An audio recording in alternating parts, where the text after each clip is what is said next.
नमस्कार दोस्तों, ज्योतिष का सफर में नरेश गांधी का सादर प्रणाम। ये हमारा 244वां एपिसोड है जिसका नाम है वैवाहिक जीवन। दोस्तों, सप्तम स्थान को भोग स्थान कहते हैं। यह स्थान पति पत्नी का है। इस स्थान के कारक शुक्र है। पति पत्नी के अलावा इस स्थान से व्यापार, भागीदारी, यात्रा का मार्ग, कोर्ट कचहरी, सामाजिक जीवन, विवाह, व्यभिचार, व्यभिचारी स्त्री की शत्रुता, संगीत के सुर, यात्रा भंग, वीर्य, अमृत, हारे हुए दुश्मन, दूसरी जगह रखा हुआ धन, मैथुन क्रिया, दत्तक पुत्र, परदेश और चोरी, ये सब इस स्थान से देखा जाता है। यह स्थान काम वासना से जुड़ा है और कामदेव को एक जगह स्थिर रखने के लिए हमारे समाज में प्राचीन समय से वैवाहिक बंधन की व्यवस्था की है, जो अब तक चली आ रही है। और हमारा समाज और कानून एक विवाह की सम्मति देता है। फिर भी कुंडली में कभी कभी कुछ ऐसे योग बन जाते हैं जिसकी वजह से स्त्री पुरुष अपने आप पर काबू नहीं रख पाते। परिणाम स्वरूप अनैतिक संबंध उनके जीवन में विकसित होते हैं, जिसका कड़वा फल उन्हें चखना पड़ता है। आज हम अन्य स्थान के मालिक अगर सप्तम स्थान में बैठेंगे तो वैवाहिक जीवन कैसा रहेगा ये जानेंगे। उनका फल कैसा मिलेगा इसे समझेंगे। आइए जानते हैं अन्य स्थान के मालिकों का सप्तम स्थान में फल। हमने यहाँ मेष लग्न की कुंडली बनाई है। ये एक उदाहरण कुंडली है। आपका लग्न कोई भी हो सकता है। आपको सिर्फ स्थान याद रखना है जो हम आपको बताएंगे। लग्नेश सप्तम में होगा, जैसे लग्नेश यहाँ कौन है, मंगल बनेगा। अगर लग्नेश सप्तम में होगा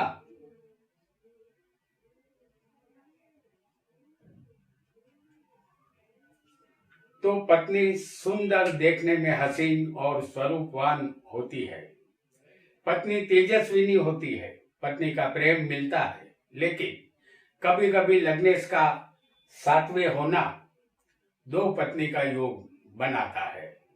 जातक अपने ससुर से दबा हुआ यहाँ रहता है। अब जानेंगे धनेश को। धन स्थान दूसरा होता है, उसे धनेश कहते हैं। अगर धनेश सप्तम में होगा, जैसे धनेश कौन बनता है, शुक्र।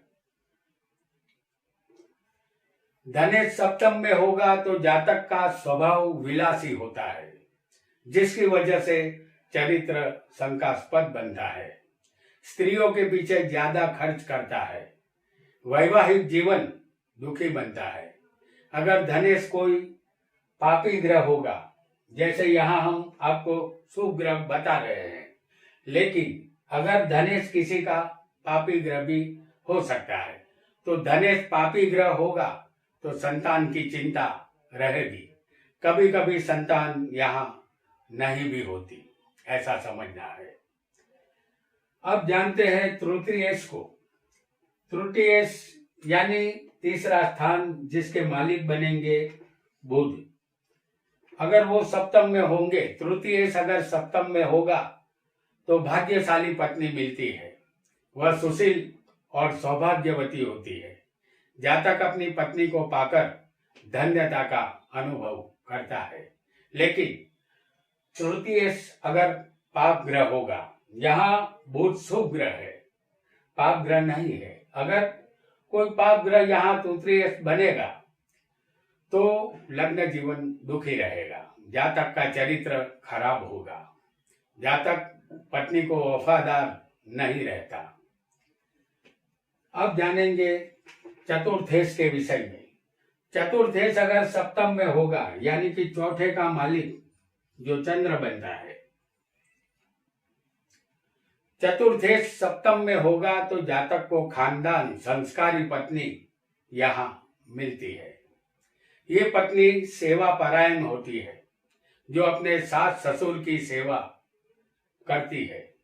अगर चतुर्थेश कोई पापी ग्रह होगा तो वह सेवा नहीं करेगी, सास ससुर को दुख देगी, उनका जीना हराम करेगी। यहाँ वैवाहिक जीवन भी दुखी बनता है।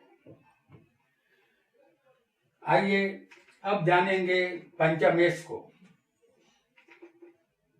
पंचमेश अगर सप्तम में होगा तो इस कुंडली में पंचमेश सूर्य है। आपकी कुंडली में पंचमेश कोई भी हो सकता है ग्रह। तो पंचमेश अगर सप्तम में होगा तो मधुर भाषिनी, सुंदर, उत्तम गुणों वाली कन्या पत्नी के रूप में मिलती है। पत्नी वफादार मिलती है, वह पुत्रवती बनती है, संतानों का सुख मिलता है, उसके संतान बहुत आगे बढ़ते हैं, वैवाहिक जीवन यहाँ सुखी बनता है। और अगर किसी को छत्तेश सप्तम में होगा, जैसे छत्तेश कौन है? बुध है। अगर छत्तेश सप्तम में होगा तो जातक का अपनी पत्नी से विरोध होगा। पत्नी दुष्ट स्वभाव की होने की वजह से संसार की गाड़ी बार बार पटरी से उतर जाती है। पत्नी पति को दुखी करने के लिए हमेशा तैयार रहती है। यहाँ पति पत्नी में तलाक हो जाता है, क्योंकि छठा स्थान शत्रु का है। यहाँ पत्नी ही जातक की शत्रु बनती है। छठे का मालिक कोई शुभ ग्रह होगा तो गर्भ का यहाँ नाश होता है, क्योंकि यहाँ छठे का मालिक बुध है जो शुभ ग्रह है, तो गर्भ ठहरता नहीं है, गर्भ का नाश हो जाता है। आइए अब जानेंगे सप्तमेश सप्तम में होगा तो उसका फल। जैसे सप्तमेश कौन बनता है इस कुंडली में? शुक्र बनता है। तो सप्तमेश सप्तम में होगा तो पति पत्नी एक दूसरे से गहरा प्रेम करने वाले होते हैं। ये दोनों दीर्घायुषी होते हैं। पत्नी सुंदर, खूबसूरत और भोले स्वभाव की होती है। फिर भी जातक के संबंध अन्य स्त्रियों के साथ होने की गुंजाइश यहाँ रहेगी, क्योंकि काम वासना के कारक शुक्र माने गए हैं और इस स्थान के कारक भी शुक्र है। तो कारको भाव नाशाय है, यानी इस कुंडली के मुताबिक आपकी कुंडली में कारक कोई और भी बनता हो सकता है, या कोई और ग्रह यहाँ सप्तमेश बन सकता है। अब जानेंगे अष्टम स्थान के मालिक को। अगर अष्टमेश जो मंगल है वो सप्तम में होगा, जैसे अष्टमेश अगर सप्तम में होगा तो पत्नी यहाँ अल्प शिक्षित मिलती है। अपनी पत्नी से जातक द्वेष रखता है। अपनी पत्नी के कारण जातक को मृत्यु का भय उत्पन्न होगा। उसकी पत्नी आभूषण प्रिय, शीलहीन और गृहस्थ जीवन नष्ट करने वाली होती है। यहाँ तलाक की संभावना बनेगी।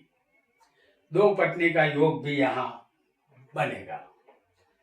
और अगर भाग्येश किसी को सप्तम स्थान में बैठा होगा, भाग्येश गुरु है, तो भाग्येश सप्तम में होगा तो परम सुंदर, चंद्रमुखी, सत्यवती, सुशील कन्या पत्नी के रूप में मिलती है। पत्नी धर्मपारायण, आभूषण प्रिय और पतिव्रता होती है। विवाह से जातक का भाग्य खुल जाता है। दोनों का दाम्पत्य जीवन यहाँ सुखी रहता है। और अगर कर्मेश जो शनि है, कर्मेश अगर सप्तम में होगा तो पत्नी सेवा परायण मिलती है।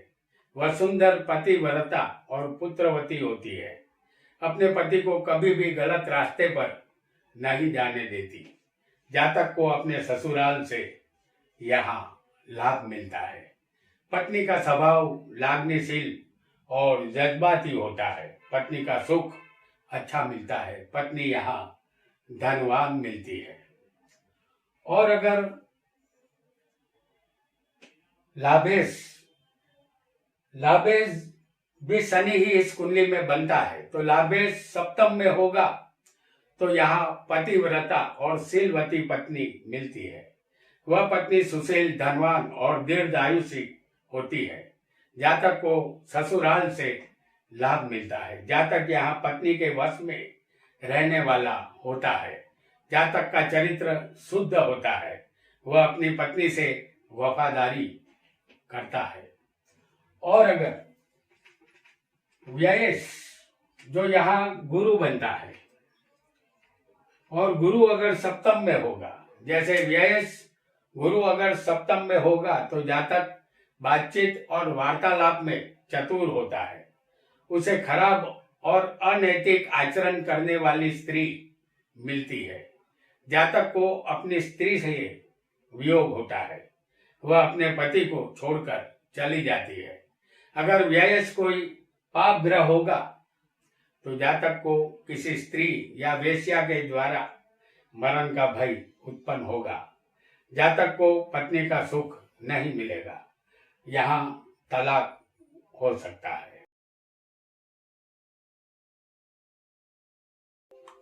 तो दोस्तों, आज हमने अन्य स्थान के मालिक सप्तम में आएंगे तो कैसा फल मिलेगा और वैवाहिक जीवन कैसा रहेगा ये जाना। अगर सप्तम में एक साथ 2 या 3 ग्रह होंगे तो आपको मिला जुला फल समझना होगा। आज इतना ही। आपका बहुत बहुत धन्यवाद।